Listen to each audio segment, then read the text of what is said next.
جو شخص رسول اللہ صلی اللہ علیہ وسلم کی دنیا میں آمد پر خوش نہیں ہے وہ شیطان ہے، کافر ہے، بے ایمان ہے۔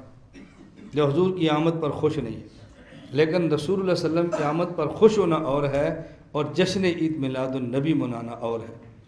رسول اللہ صلی اللہ علیہ وسلم کی آمد پر خوشی اور ہوتی ہے، جشن اور ہے۔ آپ کی آمد اور ہے، جشن میلاد النبی اور ہے۔ پھر جشن عید میلاد النبی یہ بالکل الگ تھلگ بات ہے۔ شریعت نے دو عیدیں بتائی ہیں، ایک عید الفطر اور ایک عید الاضحیٰ۔ عید الفطر رمضان گزرا اور اس کے بعد ایک ماہ روزے رکھے، رمضان میں مشقت برداشت کی ہے، اللہ نے فرمایا مہمانی ہے ہماری طرف سے، آج کھاؤ، عید الفطر۔ عید الاضحیٰ آ گئی، یہ 3 دن خدا کی طرف سے مہمانی ہے، اللہ کے نام پہ جانور ذبح کرو اور کھاؤ۔ تو ہمارے ایک عید الفطر ہے، ایک عید الاضحیٰ ہے، یہ تیسری عید اور وہ بھی جشن والی، اس کی ہماری شریعت میں کوئی گنجائش نہیں ہے۔ تو رسول اللہ صلی اللہ علیہ وسلم کی آمد پہ خوش ہونا اور بات ہے اور جشن عید میلاد النبی منانا اور بات۔ پھر رسول اللہ صلی اللہ علیہ وسلم کی آمد پر لوگ پرچم لگاتے ہیں، اور پرچم ایسے جس پہ نبی پاک صلی اللہ علیہ وسلم کا روضہ مبارک بنا ہوتا ہے، کوئی پرچم ایسے ہو جس پہ رسول اللہ صلی اللہ علیہ وسلم کے نالین مبارک بنے ہوتے ہیں۔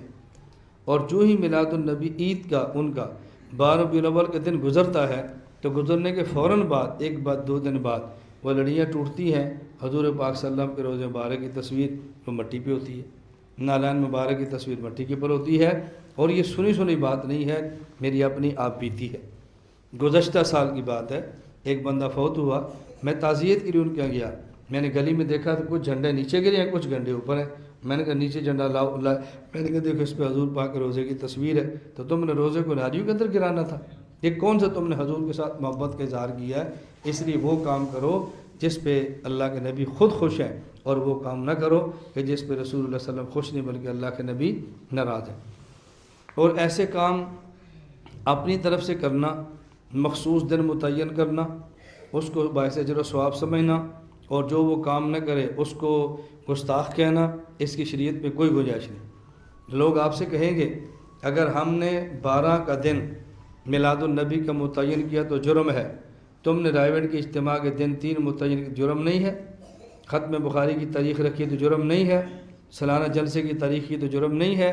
دستار بندی کا دن متعین جرم نہیں ہے؟ تم نے نکاح کے دن متعین کیا تو جرم نہیں ہے؟ اور ہم نے حضور خوشی کا دن متعین کیا تو جرم ہے؟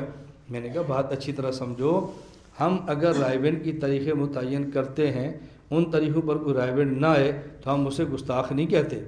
ہم ختم بخاری، ختم طحاوی، کوئی اور کتاب ختم کرتے ہیں، اس کا دن متعین کرتے ہیں افراد کو جمع کرنے کے لیے، جو نہ آئے اس کو مجرم نہیں سمجھتے۔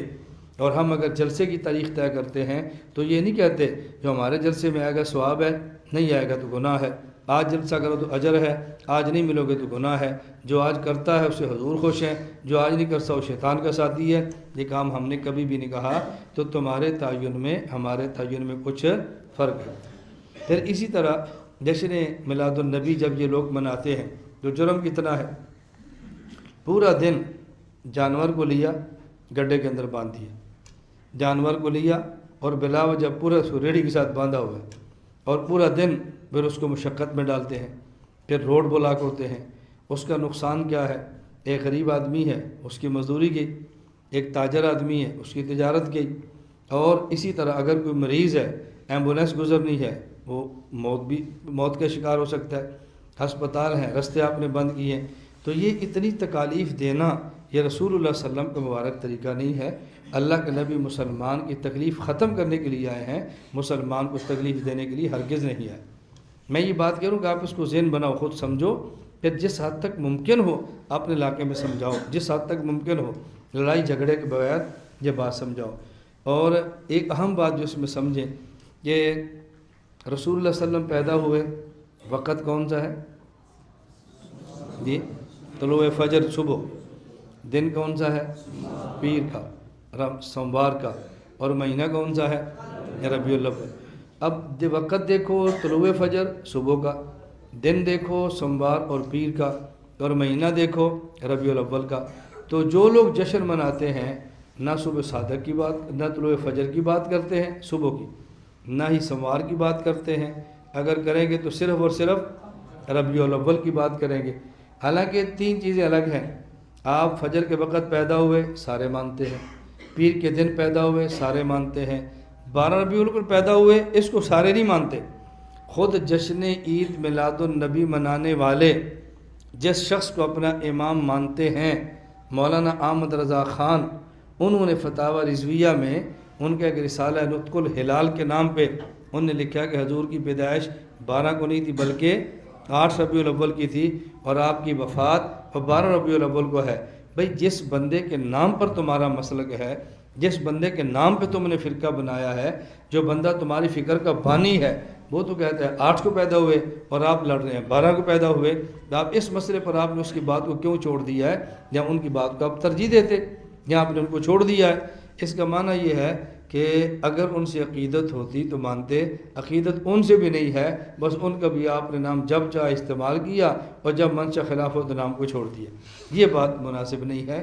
تو میں نے اس لیے گزارش کی ہے کہ ربیع الاول حوالے سے اس چیز کا خیال کرو.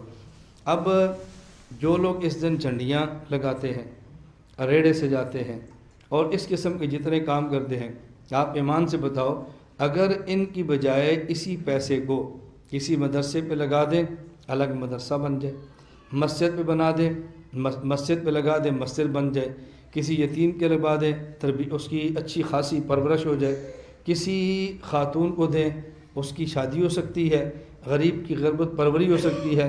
اتنا پیسہ جو ہم اڑا رہے ہیں، اگر اس پیسے کو مناسب جگہ پر لگا دیا جائے تو اس میں حرج کی بات نہیں ہے، دین کا فائدہ بہت ہے.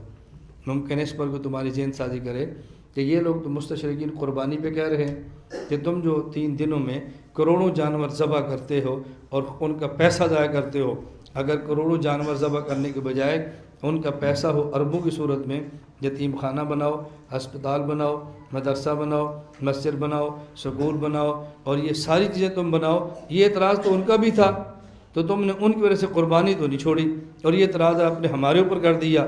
ہم نے کہا قربانی کا مسئلہ الگ ہے اور یہ مسئلہ الگ ہے. قربانی کا مسئلہ قرآن کریم میں ہے، نص قطعی سے ثابت ہے، جس کا انکار کرنا کفر ہے. اور قربانی کا مسئلہ آج کا نہیں ہے، ابراہیم علیہ السلام کی سنت مبارکہ ہے. اور اللہ کے نبی نے خود ارشاد فرمایا قربانی کے دنوں میں افضل ترین عبادت، اللہ کے نبی نے فرمایا ما عمل آدمی من عمل افضل یوم النحر من احراق الدم. ان 3 دنوں میں قربانی کے خون بہانے سے بہتر کوئی عمل ہی نہیں ہے. افضل ترین عمل یہ ہے، خاص جو عمل ہے خاص. یہ میں خاص عمل کیوں کہہ رہا ہوں؟ لوگ کہیں گے پھر یہ نماز سے بھی افضل ہے، یہ فلاں سے بھی افضل ہے، حج سے بھی افضل. ان دنوں کے جو مخصوص یہ اعمال ہیں اس میں اس سے افضل کوئی عمل نہیں ہے. تو اس پر چونکہ نص آ گئی ہے ہم اپنے قیاس کو چھوڑ دیتے ہیں، اور یہاں نص موجود نہیں ہے اس لیے جھگڑنے کی ضرورت نہیں ہے. اللہ ہم سب کو حضور اکرم صلی اللہ علیہ وسلم کی سنت مبارکہ کے مطابق زندگی گزارنے کی توفیق عطا فرمائے. اللہ ہمیں ہر عمل مسنون کرنے کی توفیق عطا فرمائے اور شرک و بدعات سے اللہ پاک ہم سب کی حفاظت فرمائے. وآخر دعوانا ان الحمد للہ رب العالمین.